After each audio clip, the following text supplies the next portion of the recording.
സുനൂസ് kitchen ടിപ്സിലേക്ക് എല്ലാവർക്കും സ്വാഗതം. നമ്മളിന്ന് ഉണ്ടാക്കാൻ പോകുന്നത് ഒരു അവൽ വെളീസാണ്. അതിന് വേണ്ട സാധനങ്ങൾ എന്തൊക്കെയാണ്? ഒരു 1/2 കിലോ അവലിയാണ് എടുത്ത് വെച്ചിട്ടുണ്ട്.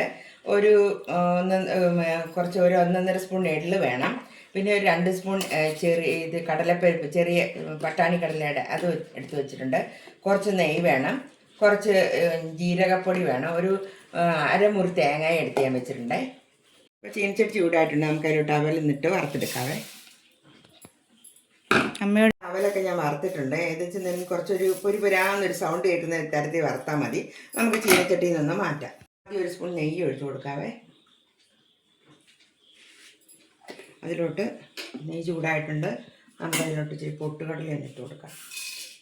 മൂത്തിട്ടുണ്ട്, നല്ല ഒരുമാതിരി മൂത്തിട്ടുണ്ട്. നമുക്ക് എള്ളും കൂടി ഇട്ട് കൊടുക്കാവേ.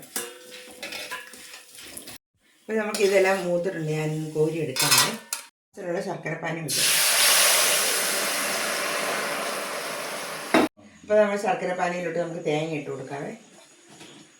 ശർക്കരപ്പാനിയും തേങ്ങയും കറക്റ്റായിട്ട് വന്നിട്ട് നമുക്ക് അതിലോട്ട് അവലിട്ട് കൊടുക്കാവേ. ഏലക്ക പൊടിച്ചതും ജീരകവും എള്ളും പൊട്ടുകടലയും കൂടി ഇട്ട് കൊടുക്കാവേ. എന്നിട്ട് നമുക്ക് മൊത്തം ഒന്നെല്ലാം കൂടെ ഇളക്കിയെടുക്കാം. എല്ലാം മിക്സ് ചെയ്ത് വെച്ചിട്ടുണ്ട്. ഇത് റെഡി ആയിട്ട് നമുക്കിതൊരു സെർവിങ് ബൗളിലോട്ട് മാറ്റാം. അതിഷ്ടമായ അവൽ വെളീസ് ഇവിടെ റെഡി ആയിട്ടുണ്ട്. എൻ്റെ ഈ വീഡിയോ ഇഷ്ടമാകുന്നതിന് ലൈക്ക്, ഷെയർ, സബ്സ്ക്രൈബ് ചെയ്ത് സപ്പോർട്ട് ചെയ്യണേ.